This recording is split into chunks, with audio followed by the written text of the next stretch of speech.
आप जैसा प्रधानमंत्री, झूठा प्रधानमंत्री आज से पहले कभी इस देश ने नहीं देखा। पहली बार इतना झूठा प्रधानमंत्री, ढोंगी प्रधानमंत्री ये देश देख रहा है। आज जितने भी टेलीविजन पर प्रवक्ता हैं ये सब के सब गूंगे हो गए हैं। वो जो चिल्लाता था ए करके, जो 1 मिनट अंजना जी, 1 मिनट अंजना जी, कहाँ है आज वो? क्यों नहीं बोलता उस संबित पात्रा आज मणिपुर के ऊपर? देश के प्रधानमंत्री, मुझे पता है कि मोदी जी बोलने के ऊपर कोई टैक्स नहीं है, और खासकर झूठ बोलने पे। तो उसका मतलब ये नहीं है कि आप जितना मर्जी झूठ बोलते रहें। आप ये मोदी जी ऐसे देश को बेच रहे हैं जैसे कोई इनके पिताजी को दहेज में देकर भूल गया हो। देश तो जो गठबंधन हुआ है और इंडिया नाम रखा गया है, उस पर प्रधानमंत्री का कहना है कि PFI में इंडिया आता है, इंडियन मुजाहिदीन में इंडिया आता है, और ईस्ट इंडिया कंपनी में इंडिया आता है। देखिए, जिस तरीके से हमारे देश के प्रधानमंत्री को आज इंडिया शब्द से भी आपत्ति है, आप ये सोच लीजिए, देश को जो है वो संबोधित किया जाता है इंडिया के नाम से ही। हर एक व्यक्ति कहता है प्राउड टू बी इंडियन। और आप देख लीजिए किस तरीके से आज हमारे देश के प्रधानमंत्री को अगर विपक्ष ने अपने संगठन का नाम इंडिया रख लिया तो कितनी आपत्ति हो रही है, ठीक है ना। और आप एक बात मुझे बताइए, भारतीय का मतलब क्या होता है? भारतीय का मतलब भी इंडियन होता है, ठीक है। और तो भारतीय जनता पार्टी के नाम के आगे क्या लगा हुआ है? भारतीय जनता पार्टी, तो उसमें भी तो आता है इंडियन, उसमें भी तो इंडियन आता है। तो नरेंद्र मोदी को उससे भी आपत्ति है। और हमारे देश के प्रधानमंत्री, आप ये सोचकर देखिए कि इतने नीचे चले गए कि हमारे देश के प्रधानमंत्री को आज देश से आपत्ति हो रही है, देश के नाम से आपत्ति हो रही है, इंडिया से आपत्ति हो रही है। देश के प्रधानमंत्री को ये तो नजर नहीं आ रहा है कि किस तरीके से देश में बहन बेटियों को निर्वस्त्र करके सड़क पर घुमाया जा रहा है। हमारे देश के प्रधानमंत्री 24 घंटे वो जो है चुनावी यात्रा में लगे रहते हैं। उनको कोई फर्क नहीं है, देश में लोग मरे जिए, उनको कोई फर्क नहीं पड़ता इस बात से। कहते हैं कि मन रो रहा है, उस घटना से कार्रवाई की जाएगी। हमें पता है आपका किस तरीके का मन रो रहा है। अगर आपका मन रो रहा होता तो आप मणिपुर जाते और उस परिवार से मिलते जिनकी बेटियों को निर्वस्त्र करके सड़क पर घुमाया गया। लेकिन आपका मन तो चुनावी यात्रा में बिजी रहता है, आपका मन तो अमेरिका के दौरे पर बिजी रहता है, आपका मन तो मिस्र की मस्जिदों में व्यस्त रहता है। आपका मन इस देश में टिकता ही कहाँ है? आपका मन अगर इस देश में टिके तो ये देश तरक्की भी करे। आपका मन तो 24 घंटे विदेश में लगा रहता है। कभी आप विदेश में जाकर विदेशी महिलाओं से हाथ मिलाते हैं तो हाथ ही नहीं छोड़ते, फोटो भी वायरल हो जाती है वहाँ से। कभी आप विदेश में जाते हैं तो विदेश में जाके 2-2 टेलीप्रॉम्प्टर लगे होने के बाद आपसे ठीक से बोला नहीं जाता। आप अब शिक्षा नीति पर चर्चा कर रहे हैं। आप खुद अपना बताएं, आपकी डिग्री के ऊपर खुद बहुत सारी जो है वो संदिग्धता बनी हुई है, और आप जो है शिक्षा के ऊपर चर्चा कर रहे हैं। जब आप स्कूल में जाते हैं तो नकली स्कूल का निर्माण करवाते हैं। आप जैसा प्रधानमंत्री, झूठा प्रधानमंत्री आज से पहले कभी इस देश ने नहीं देखा। पहली बार इतना झूठा प्रधानमंत्री, ढोंगी प्रधानमंत्री ये देश देख रहा है। ये मैं आपको बता दूं। स्मृति ईरानी कहती है राहुल गांधी मणिपुर जाकर दंगा भड़का दिए। राहुल गांधी मणिपुर जाकर दंगा भड़का दिए। आपकी सरकार है, आपका मुख्यमंत्री है, आपसे वहां जाया नहीं जाता है?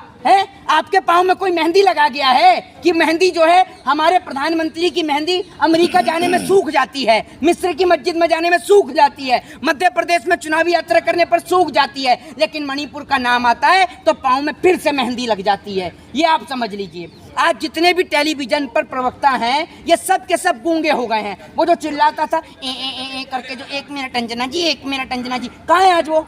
क्यों नहीं बोलता उस संबित पात्रा आज मणिपुर के ऊपर? क्यों नहीं जाते देश के प्रधानमंत्री मणिपुर? मणिपुर भारत देश का हिस्सा नहीं है क्या? है या नहीं? मैं आपसे पूछ रहा हूँ, है या नहीं? है ना? तो देश के प्रधानमंत्री क्यों नहीं जा रहे हैं वहां पर? अगर विपक्ष वहां पर जा रहा है तो अनुराग ठाकुर खड़े होकर भाषण तो दे रहे हैं। अनुराग ठाकुर से ये नहीं कहा जा रहा कि उनकी पार्टी के नेता क्यों नहीं जाते। जिसकी पार्टी की सरकार है, 300 से ज्यादा जो सांसद लेके बैठे हुए हैं वो तो जाते नहीं है। हैं? अभी विपक्ष जो है राजनीति रोटियां सेकने जा रही है मणिपुर। अरे तो आप भी कोई सा पराठा सेकने के लिए चले जाओ मणिपुर में। आप भी कुछ पराठा, तंदूरी रोटी कुछ तो सेक लो जाकर। आप नहीं सेकोगे, आपने तो दंगा ही भड़काया है। आपका तो काम ही है देश के अंदर देश को जलवाने का। आपके ना तो प्रधानमंत्री जाते, ना आपकी पार्टी का कोई नेता, ना आपकी कोई मंत्री, ना कोई सांसद, कोई जाने को तैयार नहीं है मणिपुर के ऊपर। क्यों नहीं जाता कोई मणिपुर, बताइए। मणिपुर पर तो प्रधानमंत्री जी खेद व्यक्त किए ना, तकलीफ तो उन्होंने बताया कि हमें बहुत तकलीफ हुई है इससे। अरे भैया, तकलीफ का तो मैंने आपको जवाब दिया ना। अगर तकलीफ होती तो जाकर मणिपुर के लोगों से मिलते ना। क्यों नहीं मिलते मणिपुर के लोगों से? देश के प्रधानमंत्री को यह दिख जाता है कि पाकिस्तान का हिंदू परेशान है। देश के प्रधानमंत्री को यह दिख जाता है कि वहाँ अमेरिका का हिंदू परेशान है। देश के प्रधानमंत्री को यह नहीं दिख रहा कि भारत देश का हिंदू कैसे परेशान है। भारत देश के हिंदुओं की बेटियों को निर्वस्त्र करके सड़कों पर घुमाया जा रहा है, ये नहीं नजर आता देश के प्रधानमंत्री को। पूरा देश देख रहा है आज मणिपुर को, सिवाय देश के प्रधानमंत्री को छोड़कर। रोज इस दिल्ली के जंतर मंतर पर धरने प्रदर्शन होते हैं, लेकिन मजाल है देश के प्रधानमंत्री पे, देश की सरकार के कान पर जूं भी रेंग जाए, देश के प्रधानमंत्री देश की बहन बेटियों के नाम पर गूंगे और चुप हो जाते हैं। जब बात देश की रेसलर बेटियों की थी तब देश के प्रधानमंत्री के मुंह से आवाज नहीं निकली, जब बात देश के किसान की थी तब इनके मुंह से आवाज नहीं निकली, हाथरस के जब में एक बेटी के साथ घटना हुई तब इनके मुंह से आवाज नहीं निकली, कुलदीप सिंह सेंगर के नाम पर आवाज नहीं निकली, राम रहीम के नाम पर आवाज नहीं निकली, आसाराम के नाम पर आवाज नहीं निकली, और अब मणिपुर के नाम पर भी आवाज नहीं। वो कह रहे हैं कि कांग्रेस ईरानी कह रही है कि आप लोग छत्तीसगढ़ राजस्थान के बारे में बात नहीं करते, मणिपुर के पीछे पड़े हैं। जरा ये बताइए मुझे, आप ये बताइए ना, अगर वो मणिपुर गए हैं तो आप भी तो जाइए छत्तीसगढ़, आप भी जाइए राजस्थान, आप भी जाइए पश्चिम बंगाल, क्यों नहीं जाती? जाइए ना। मुझे बताइए छत्तीसगढ़ में, राजस्थान में, मैं किसी सरकार का पक्ष नहीं ले रहा हूँ, आपसे पूछना चाहता हूँ किस जगह पर देश की बेटियों को निर्वस्त्र किया गया? बताइए ना आप मुझे, बताइए। और स्मृति ईरानी क्यों नहीं जाती? स्मृति ईरानी को जो महिला बाल विकास मंत्री बनाया है वो इसी के लिए तो बनाया है, जब आपको पता है कि छत्तीसगढ़ में घटना हो रही है, क्यों नहीं जाती?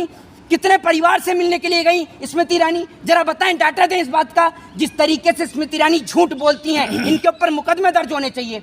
जैसे इन्होंने बोला कि इन्होंने प्रियंका गांधी को नमाज पढ़ते हुए देखा, जैसे प्रियंका गांधी की पर्सनल पीएसओ लगी हैं ये, इनको पता है कि प्रियंका गांधी इनको बता के जाती है कब वो नमाज पढ़ने जाती हैं, कब वो मंदिर में जाती हैं, इनको बता कर जाती हैं। इनको ये नहीं दिख रहा कि मणिपुर में बेटियों को निर्वस्त्र किया जा रहा है। प्रियंका गांधी ने नजर आती हैं और अपनी बेटी नजर आती है, बस देश की बेटियां नजर ही नहीं आती हैं। प्रधानमंत्री का काम नहीं दिखता, आप लोग उनके हाथ धो के पीछे पड़े हैं, बदनाम करने की कोशिश कर रहे हैं। प्रधानमंत्री का कौन सा काम है, जरा आप आज ही दिखा दो मुझे। 9 साल बेमिसाल चल रहा है। कौन सा देश मजबूत हो गया मैडम, आप जरा ये बता दीजिए। है ये नहीं, एक मिनट, बाहर आप खुद कितनी कंट्री घूम कर आई हैं? हैं बताइए ना आप मुझे, कितनी कंट्री घूमी है आपने? बताइए, आप क्यों नहीं बोलती हैं? आप बाहर जाकर देखिए, बाहर जाकर देखिए, आपने जाकर देखा है बाहर? बाहर जाकर देखिए। ये लोग ऐसे लोग हैं जो खुद दिल्ली यूपी से बाहर नहीं निकलते और कहते हैं बाहर जाकर देखिए। हमने देख रखा है बाहर जाके, हमें मत बताइए। आप बताइए, आप कितनी कंट्री घूम कर आई हैं? बाहर जाकर देखिए। इलेक्ट्रॉनिक मीडिया पे लगातार जो है बेमिसाल का पोस्टर देख रहे हैं ना हर जगह। मजबूत हुआ है जी, उसकी रैंकिंग बढ़ गई है। किसकी? मोदी जी कहते हैं कि पासपोर्ट की रैंकिंग बढ़ गई है, जबकि ऐसी कोई रैंकिंग होती नहीं है, लेकिन उन्होंने कहा कि इंडियन पासपोर्ट की वैल्यू बढ़ गई है। जरा आप मुझे ये बताइए कि पासपोर्ट की कोई वैल्यू होती है क्या? पासपोर्ट की कहीं पे कोई वैल्यूएशन होती है? आप मुझे बताइए ना, इस सवाल का मुझे आप जवाब दीजिए। देश के प्रधानमंत्री, मुझे पता है कि मोदी जी बोलने के ऊपर कोई टैक्स नहीं है, और खासकर झूठ बोलने पे। तो इसका मतलब ये नहीं है कि आप जितना मर्जी झूठ बोलते रहें, आपके मन में जितना झूठ आता है आप उतना झूठ बोलते रहते हैं। सुबह से शाम आपका काम ही यही है झूठ बोलने का। बताइए ना, आप ऑफिशियली डाटा दीजिए, और इस सरकार इस बात का डाटा क्यों नहीं देती है कि देश में प्रतिदिन कितने लोग भूख से मर रहे हैं, प्रतिदिन कितने लोग खाली पेट सोते हैं, कितना किसान आत्महत्या कर रहा है? सरकार डेटा दे इस बात का, क्यों नहीं करती है सामूहिक सरकार? उन्होंने ड्रोन रखे हुए हैं, ड्रोन के जरिए उन्हें पता चल जाता है कहाँ क्या घटना हो रही है। तो ऐसे में ये बड़ा सवाल है कि मणिपुर की घटना या ये जो कंस्ट्रक्शन हुआ संसद भवन का, वहाँ पानी की लीकेज हुई, आखिर ये कैसे हुई? नहीं, वो मैं आपको बताता रहा हूँ। एक ने ड्रोन रख रखे हैं, एक पर्ची निकाल रहा है, उसकी पर्ची कामयाब नहीं है, इनका ड्रोन कामयाब नहीं है। जब ड्रोन से इतना ही दिख रहा था तो मणिपुर नजर नहीं आया? ड्रोन इनका अमेरिका में काम नहीं कर रहा। जब एयरपोर्ट पर उतरकर आकर पूछते हैं जेपी नड्डा से कि भारत देश में क्या चल रहा है, हमारे देश के प्रधानमंत्री विदेश में जाके इतने मशगूल हो जाते हैं कि भूल जाते हैं कि वो भारत देश के प्रधानमंत्री हैं। तभी तो भारत देश में आकर उनको पूछना पड़ता है कि भारत देश में क्या चल रहा है। देश के प्रधानमंत्री को ये नहीं पता कि भारत देश में क्या चल रहा है। ये सोच कर देखिए आप। ये मोदी कहते हैं कि थर्ड टर्म में जो है ना, भारत की इकोनॉमी जो थर्ड रैंकिंग पे आ जाएगा। कैसे आ जाएगी? लोग बेरोजगार हो रहे हैं, 80 करोड़ राशन पर जनता जीवित है, आप कह रहे हैं कि थर्ड रैंकिंग पर आ जाएगी? बतौले मारने से आ जाएगी? हैं? बिना बात की मुंह से बड़बड़ाने से आ जाएगी? कैसे आएगी? गारंटी दे रहे हैं, गारंटी दे रहे हैं इस बात की। आप एक काम करिए, गारंटी बाद में लेते रहिएगा, आप रख लीजिएगा मेरी तरफ से गारंटी। वो जो 15 लाख आए थे ना, उसमें से मेरे को 5 लाख ही दे दीजिए। 10 लाख आपको मैंने गिफ्ट के तौर पर दे दीजिए। दे क्यों नहीं देती हैं आप मेरे 5 लाख? दीजिए ना, आप लेती हैं अगर मोदी जी की गारंटी तो दीजिए मुझे। कहाँ है वो 100 स्मार्ट सिटी? 100 स्मार्ट सिटी कहाँ है? कहाँ है बुलेट ट्रेन? बुलेट ट्रेन से आती हैं आप इंटरव्यू लेने? कहाँ है ये सब चीजें? गारंटी आई बड़ी, गारंटी कार्ड लेकर। वो कहते हैं विपक्ष आएगा भ्रष्टाचार बढ़ जाएगा। हैं? वो कहेंगे अगर विपक्ष आएगा तो भ्रष्टाचार जो है फिर से बढ़ जाएगा। वो पूरा विपक्ष आएगा, भ्रष्टाचार बढ़ जाए, चाहे कुछ भी हो जाए, लेकिन कम से कम देश तो नहीं बिक रहा था। ये मोदी जी ऐसे देश को बेच रहे हैं जैसे कोई इनके पिताजी को दहेज में देकर भूल गया हो। देश तो सारा बेचने में लग रहे हैं, ये देश ऐसी क्यों बेच रहे हैं भाई, ये तो बताइए आप मुझे। और आप लोग मोदी जी के जो है तलवे चाटने में लग रहे हैं सरकार के। आपको शर्म नाम की कोई चीज बची है नहीं बची है, बची है नहीं बची। योगी कह रहे हैं कि इंडिया नाम रखने से कुछ नहीं होता, ये लोग चोर हैं और चोर ही रहेंगे। वाह, इस पे तो एक कहावत मुझे याद आई कि जिनके घर शीशों के हुआ करते हैं वो दूसरों के घर में पत्थर नहीं मारा करते। योगी जी वो पल भूल गए जब सदन में खड़े होकर रो रहे थे कि मेरे ऊपर झूठे मुकदमे हैं। योगी जी तो बहुत बड़े शंकराचार्य जी हैं।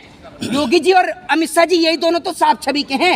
योगी जी का कोई क्रिमिनल बैकग्राउंड ही नहीं है, अमित शाह जी का भी कोई क्रिमिनल बैकग्राउंड नहीं है। ये तो सारे साफ छवि के नेता हैं। बीजेपी में गलत है ही कौन? योगी जी भी साफ छवि के हैं, अमित शाह जी भी साफ छवि के हैं, साध्वी प्रज्ञा ठाकुर भी साफ छवि की है ना, कुलदीप सिंह सेंगर भी साफ छवि का है, आसाराम भी साफ छवि का है, वो जो पॉर्न वीडियो देख रहा था वो भी साफ छवि का है त्रिपुरा में बैठकर विधानसभा में। सारे साफ छवि के नेता तो बीजेपी में ही हैं, है ना। विपक्ष में तो सारे चोर भरे हुए हैं। विपक्ष में चोर थे तब जाके देश तरक्की कर गया, और अब ईमानदार बैठे हैं तब पूरा देश बिक गया। ये देख लीजिए आप।